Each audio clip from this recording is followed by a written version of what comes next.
6 бүсийн боломж нөөцийг ашиглаж орон нутгийн онцлог тохирсон хөгжлийн шин загваруудаа бид бүгдээрээ бий болгоё.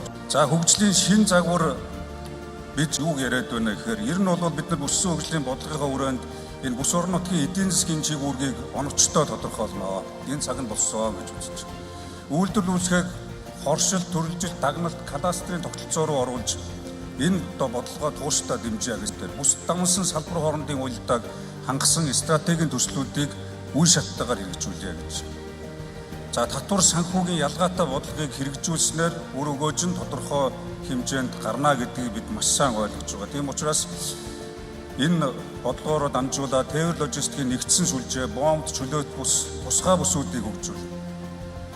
За бүс нутгийн эдийн засгийн интеграцид нэгдэн зах зээлээ тэлнэ гэж байна. За тээвэр логистикийн асуудалгүйгээр бид бүсийн хөгжлийн асуудлыг ярих боломжгүй. Бүсийн логистикийн төв, хуурай тээвэр, бомбтуудыг байгуулъя гэж.